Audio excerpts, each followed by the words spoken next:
Assalamualaikum warahmatullahi wabarakatuh. Kami dari kelompok 9 kelas Ekonomi Syariah I akan mempresentasikan tentang perbaikan berkesinambungan.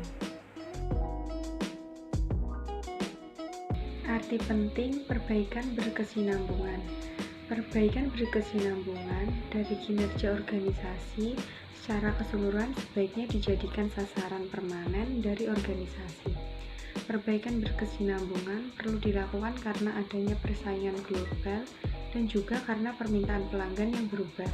Dan untuk mencapai tujuan tersebut, manajer senior harus memberikan dorongan pada tiap orang agar mengenali dan menggunakan perbaikan.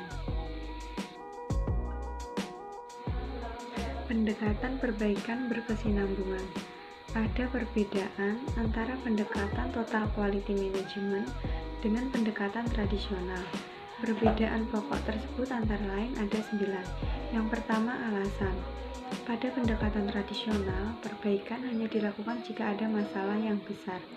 Sedangkan pada total quality management, manajer selalu melakukan perbaikan pada tiap aspek dalam sistem organisasi pada tiap kesempatan. Yang kedua, pendekatan. Pada pendekatan tradisional, perbaikan yang dilakukan oleh manajer yaitu dengan asal mencoba. Sedangkan pada total quality management, manajer memakai metode ilmiah untuk menilik perubahan yang diusulkan dan dampak yang ditimbulkan. Yang ketiga, respon terhadap kesalahan. Pada pendekatan tradisional, manajer tidak menoleransi orang yang melakukan kesalahan, lantaran mereka akan memandang kesalahan adalah kegagalan personal dan mereka memberi sanksi untuk menakut-nakuti yang bersalah. Sedangkan pada total quality management, menurut pandangan manajer, kesalahan merupakan suatu peluang untuk belajar. Yang keempat, perspektif terhadap pengambilan keputusan. Pada pendekatan tradisional, manajer memuat keputusan yang menguntungkan secara politis untuk tercapainya tujuan pribadi jangka pendek dan jangka panjang. Sedangkan pada total quality management, manajer membuat keputusan untuk mendukung pencapaian tujuan strategis jangka panjang. Yang kelima, peranan manajerial. Pada pendekatan tradisional, manajer melaksanakan sistem yang sudah ada dan mengelolanya. Pada total quality management, manajer merasa mendapatkan tantangan untuk membuat perbaikan strategik untuk pemenuhan semua permintaan di masa depan. Yang keenam, wewenang. Pada pendekatan tradisional, pemberian wewenang oleh manajer diberikan dari yang teratas ke paling bawah melalui aturan dan kebijakan. Sedangkan pada total quality management, seorang manajer puncak masih pemegang wewenang, akan tetapi pembagian dengan cara menyampaikan pandangan dan memantapkan para karyawan agar mewujudkan pandangannya tersebut. Yang ketujuh, fokus. Pada pandangan tradisional, fokus manajer yaitu pada perbaikan hasil dari suatu bisnis lewat penentuan kuota dan target. Sedangkan pada total quality management, fokus manajer pada perbaikan hasil suatu bisnis lewat kemampuan sistem. Fokus mereka yaitu pada alat dan hasil. Yang kedelapan ada pengendalian, yang kesembilan ada alat. Aktivitas perbaikan berkesinambungan. Manajer terkadang melakukan kesalahan seperti lebih menekankan aspek pemecahan masalah daripada mencari akar penyebab masalah. Sehingga untuk memperbaiki sistem, manajer harus mencari akar penyebab masalah tersebut. Di bawah ini merupakan 5 aktivitas perbaikan berkesinambungan. Yang pertama, komunikasi. Setiap orang yang terlibat langsung dan individu atau kelompok yang kemungkinan terpengaruh oleh perbaikan yang diusulkan perlu tahu ada kejadian apa, alasannya apa, dan bagaimana pengaruhnya pada mereka. Yang kedua, memperbaiki masalah yang nyata atau jelas. Masalah yang muncul terkadang tidak jelas dan perlu melakukan penelitian untuk mengenali dan menyelesaikannya. Yang ketiga, memandang ke hulu, artinya mencari apa yang menyebabkan terjadinya suatu masalah. Yang keempat, dokumentasikan kemajuan masalah.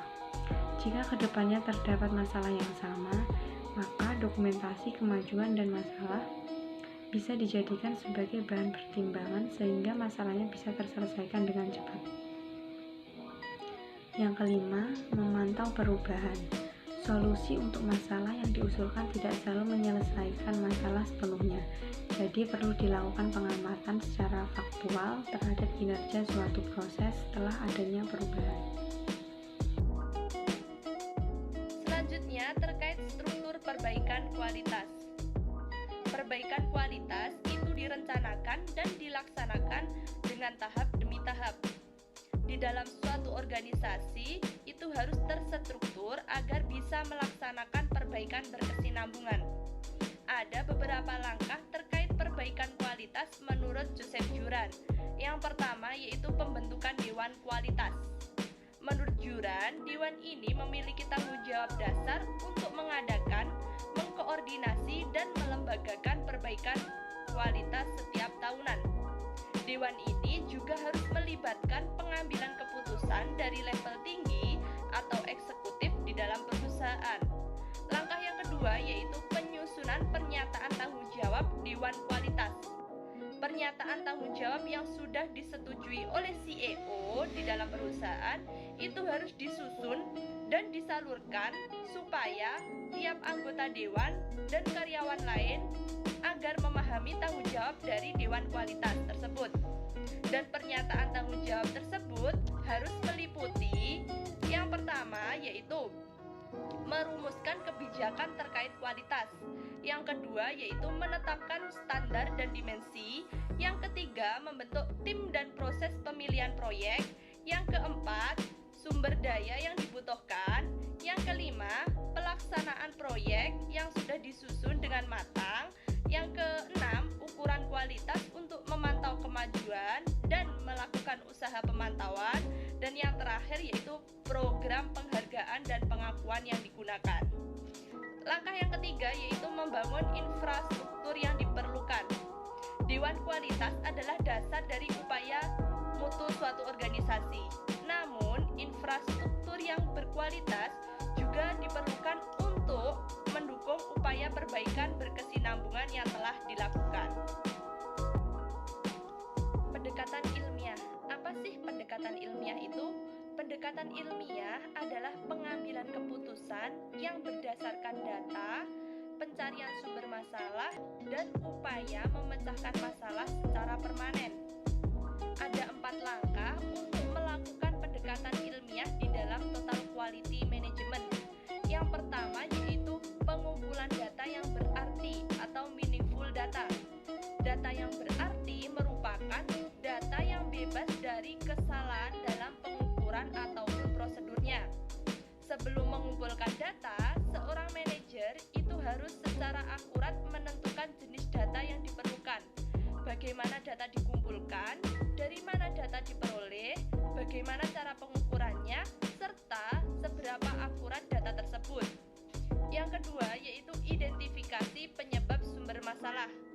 Penggunaan alat-alat seperti diagram sebab akibat, check sheet, scatter diagram, diagram Pareto, dan lain-lain itu untuk mengidentifikasi sumber penyebab suatu masalah. Yang ketiga yaitu mengembangkan dan menghasilkan solusi yang tepat. Pendekatan ilmiah dapat menghasilkan solusi yang tepat dengan menggunakan data yang akurat dan relevan dan juga mengidentifikasi sumber penyebab masalah untuk dipecahkan. Yang keempat yaitu merencanakan dan melakukan perubahan. Perencanaan ini gunanya untuk mengantisipasi kebutuhan sumber daya yang tersedia dan juga masalah dan cara mengatasinya. Selanjutnya yaitu identifikasi kebutuhan akan perbaikan. Di dalam suatu organisasi masih memiliki sumber daya yang terbatas. Oleh karenanya, kita perlu mengoptimalkan dan memanfaatkan sumber daya ini, yaitu untuk mendapatkan manfaat yang maksimal. Salah satu caranya yaitu dengan meneliti atau menganalisis secara akurat bagian mana yang perlu diperbaiki. Identifikasi kebutuhan ini juga dapat digunakan untuk meningkatkan perbaikan grade dalam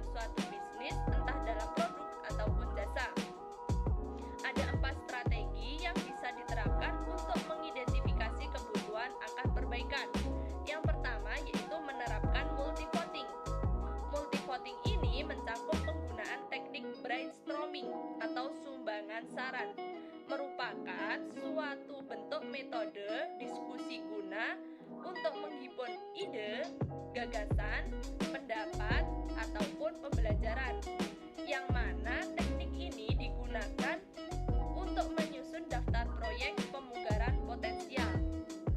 Kemudian berdasarkan daftar tadi dipilih proyek yang dapat menerima prioritas guna untuk dilakukan. Yang kedua yaitu mengidentifikasi kebutuhan pelanggan. Dalam strategi ini, pelanggan atau konsumen itu diibaratkan sebagai proses identifikasi dalam kebutuhan akan perbaikan. Kebutuhan pelanggan atau konsumen tersebut dapat dijadikan sebagai dasar kegiatan perbaikan. Yang ketiga yaitu mempelajari penggunaan waktu. Strategi ini mengusut bagaimana seorang karyawan dalam memanfaatkan waktunya. Apakah mereka memakai sebagian besar waktunya buat proses, masalah, atau situasi pada suatu pekerjaannya. Yang selanjutnya yaitu melokalisasikan masalah. Yang dimaksud dengan melokalisir masalah yaitu dengan membatasi tempat, saat, dan jumlah terjadinya suatu masalah. Dengan demikian, sumber masalah dapat ditemukan dan dapat diatasi dengan baik. Yang selanjutnya yaitu proses perbaikan dan pengendalian. Proses perbaikan dan pengendalian dibentuk oleh 4 building blocks, yakni input, transformasi, output, serta customer value atau nilai konsumen. Di dalam proses perbaikan dan pengendalian ini, seorang manajer bertanggung jawab untuk mengendalikan dan memperbaiki input sistem sebagai faktor penentuan output. Adapun elemen dasar dari proses perbaikan dan pengendalian terdiri dari 4 tahap. Yang pertama yaitu penetapan standar untuk pengendalian dan perbaikan. Standar dalam total quality management tidak digunakan sebagai alat penilaian kinerja individu, melainkan digunakan oleh seorang manajer untuk mengkomunikasikan visi dan menetapkan tujuan yang realistis berdasarkan umpan balik mengenai kinerja yang ada. Yang kedua yaitu pengukuran. Dalam tahap ini ditetapkan pengukuran yang tepat dan data yang diperlukan untuk penilaian kinerja. Yang ketiga yaitu studi. Dalam tahap ini, seorang manajer menganalisis data dengan menggunakan metode statistik dan alat serta teknik lain untuk mengetahui penyebab penyimpangan yang ada. Tidak seperti pada pendekatan tradisional yang memprioritaskan pada evaluasi dan mencari orang yang melakukan kesalahan. Dalam pendekatan total quality management, mencari penyebab penyimpangan yang kemudian akan diperbaiki. Yang terakhir yaitu tindakan. Tahap ini mengandung arti melakukan tindakan atau koreksi berdasarkan pengetahuan yang diperoleh dari umpan balik. Pembelajaran dan perbaikan berkesinambungan. Di sini pembelajaran memberikan dasar yang rasional untuk bertindak. Kemudian pembelajaran merupakan elemen yang penting kedua dalam perbaikan. Terus peningkatan perbaikan dapat dilakukan dengan membuat perbaikan proses dan sistem, serta sistem tersebut harus mendukung pengembangan keterampilan dan pengetahuan organisasi dalam melakukan perbaikan. Dan di bawah ini adalah hal-hal yang perlu dipertimbangkan dalam membuat sistem organisasi. Yang pertama adalah pendidikan, terus selanjutnya adalah teladan manajer, selanjutnya tanggung jawab yang jelas, terus perbaikan diidentifikasi sebagai strategi penting, kemudian identifikasi dan prioritas tindakan perbaikan, kemudian metode sistematis untuk perbaikan, selanjutnya pelatihan, terus ada review terhadap perbaikan, terus identifikasi hambatan perbaikan, terus mekanisme guna membagi pembelajaran, serta pembelajaran sistematis PDSA. Baik, selanjutnya strategi perbaikan. Dalam sebuah bisnis dan industri dikenal berbagai macam proses. Tidak ada satu-satunya cara yang tepat digunakan untuk memperbaiki proses yang ada. Dengan demikian, ada beberapa strategi standar yang biasa digunakan dalam memperbaiki proses secara berkesinambungan. Adapun strateginya adalah yang pertama diantaranya menggambarkan proses yang ada, kemudian membakukan proses, terus selanjutnya menghilangkan kesalahan dalam proses, selanjutnya merampingkan proses, terus selanjutnya mengurangi sumber-sumber terjadinya variasi, terus menerapkan pengendalian proses, selanjutnya memperbaiki rancangan, dan masih banyak lagi. Baik, di sini dilanjutkan tentang studi kasus. Di sini kelompok kami mengambil studi kasus di PT Bintang, contoh studi kasusnya di PT Bintang Alam Semesta yang penerapan total quality management pada PT Bintang Alam Semesta cukup memadai. Mengapa? Karena hal ini dapat terlihat dari elemen-elemen pendukung yang telah diteliti sebagai berikut. 1. Fokus pada pelanggan, terus kedua, obsesi terhadap kualitas, terus ada pendekatan ilmiah, terus ada komitmen jangka panjang, terus ada kerja sama tim, terus ada perbaikan secara berkesinambungan, terus pendidikan dan pelatihan, terus kebebasan yang terkendali, terus kesatuan tujuan dan keterlibatan dan pemberdayaan karyawan.